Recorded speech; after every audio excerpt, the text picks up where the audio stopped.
All right, I was pausing about Conway because I've known you for years as Kellyanne Fitzpatrick, but you just got married. Congratulations. Thank you very much. So you will be... 2 weeks ago, right? 2 weeks ago. Wow. Really red. So it's working out. I mean, how's it? And they said it wouldn't last. Still excited. So not a long honeymoon. Okay, you're here. Let me... I'm going to end with a song tonight, which should really make you laugh because I can't sing. This is good. And, you know, much has been made of this whole pundit thing and what's going to happen to us after Bill and Monica go away. And so I just brought a little prop for you. I'm going to tell you. Me on set.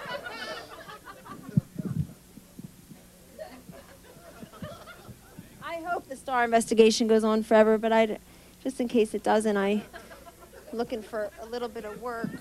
Now that everybody hates lawyers, pollsters, pundits, I don't know what the hell to do.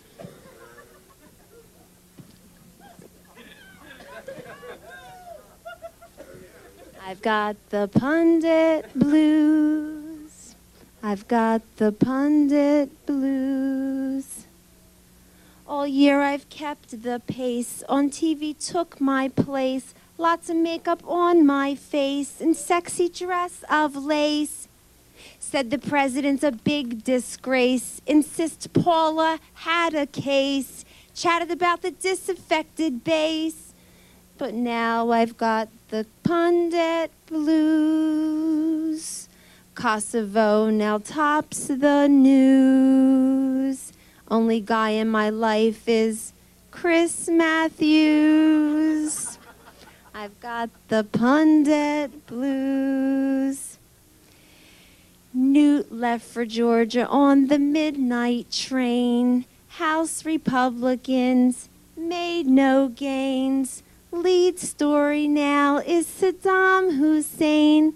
And I don't know nothing about that, but they'll still invite me to chat. As long as I'm blonde and not too fat. I've got the pundit blues. I've got the pundit blues. Read the Starr report, and all I could find is that Clinton's sex life is better than mine. With impeachment now dead and Rivera still alive, how's a lowly pundit gonna survive? On rice cakes and quotes in the Washington Times, I've got the pundit blue. Now wait just a minute. No reason to sob.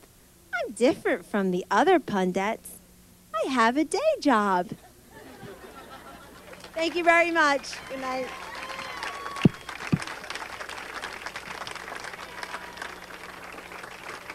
But Tammy, I think it doesn't begin at the college and university level. It actually begins in the public school system much earlier on. I mean, these kids can't talk about God. They can't even say the word, a three-letter word, discussions God. about race? It's not Halloween anymore. It's Black and Orange holiday. But look at what's happened since September 11th. All the sort of, you know, politically correct sycophants have run around and said, God bless America, not even realizing 2/3 of the phrase, God bless America, is religious. It just makes them feel good now that God is a fad and the flag is a fashion trend. And they can say, God is a what? She's been reading your book. A fad. Fad. And the average age for first marriage now for a man is 27. The average age for a first marriage now for a woman is 25. Way too young, both cases. Way too young. I agreed. Bill is with you on that. And then you've got elderly people now living longer, thank God, and in unconventional types of settings, in group houses and everything. Well, what about everyone who's shackled? Buchanan. The Clintons were a nuclear family. That was a husband, a wife, and a daughter. And a girlfriend, and a girlfriend, and a girlfriend, and a girlfriend. I set you up, and you did it. Right. But, you know, we're a nuclear family. But how about... While Hillary and Obama argue about whether or not she should let him sit on the back of the bus of her presidential ticket, or he argues whether or not she lied us into war in 2002. So there he is doing something out of the headlines for all the argument that if John McCain's not part of the headline and the byline and the storyline now, he's going to suffer. Hey, if the headlines are who's a monster, McCain's better off being in New Orleans addressing these top-of-the-line conservatives. Larry, we have to address that. We have to address that. This back-of-the-bus comment is just really beyond the pale. I think Senator Clinton, whatever our disagreements are between the two candidates, Senator Clinton has never done or said anything that would imply that she would rather have Barack Obama sitting in the back of her campaign bus. No, as VP, paying attention to the metaphor here. No, you're not speaking VP, clearly, because that's out of line. No, she doesn't want him to be the first black president. She wants him to be her VP. She said that this week. She would consider putting him on his ticket, but I guess he would not consider putting her on his ticket, would he? Did you use the term back of the bus? I did. I just said she wants him. Meaning that she has said that she would have Barack Obama as her VP. Thereby, she is denying something that many Republicans are not denying, that Barack Obama has a very strong chance of becoming this country's first black president. That's something that someone like me respects. We can move along, but I was there for a lot of Bill Clinton and Al Gore's time, and Al Gore never sat in the back of the bus. Lisa, how tough? Hi, this is Kellyanne Conway, president of the polling company Woman Trend, coming to you from Minneapolis, St. Paul, the Republican National Convention, Day 2 and Day 5 of the attacks on Governor Sarah Palin.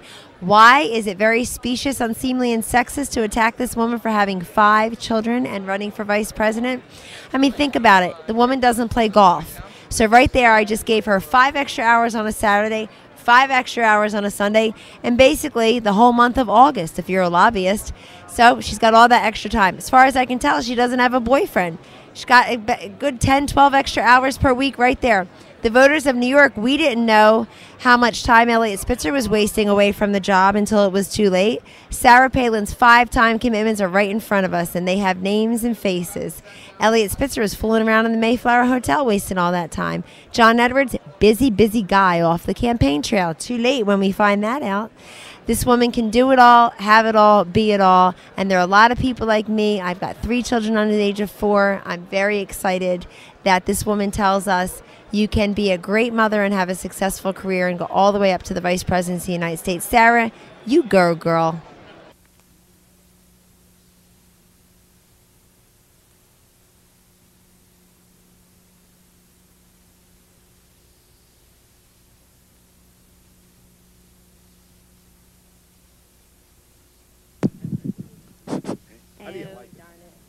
Hi, everybody. Hey, thanks so much for having me here tonight. Before I get started, I want to tell you the funniest thing happened to me today.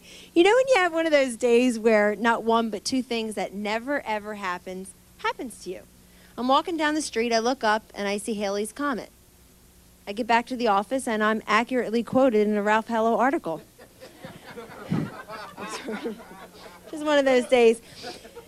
But you know, everybody's wondering about my leg. It's the first thing they ask. Kellyanne, what happened to your leg? I'm like, well, everybody heard I was going to be in this comedy show, and they're like, break a leg. So I did.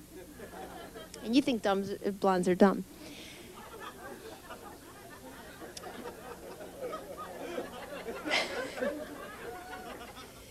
But I thought about using the leg as an excuse, and I said, no, you know what? I'll just be honest with people. They say, what happened to your leg? And I said, I got surgery, and that's the truth. They say, well, what's wrong? Especially here in D.C. At home in New Jersey where I got the surgery, people ask you and they listen and they intently hear. It's like, no, what really happened? Did you kick Susan Estridge? What really happened? And I'm like, no, I have a congenital deformity. My bones were growing out. Come on, just tell me what really happened. So I came up tonight with the 5 reasons why Kellyanne's foot is really in a cast. Number 5, Jennifer Laszlo tripped me on the set of Hannity and Combs. Number 4, having just 2 of his own, Chris Matthews needed someone else's foot to stick in his mouth. Number 3, I went salsa dancing with Jerry Nadler. Number 2, I was caught between Jonathan Turley and a camera.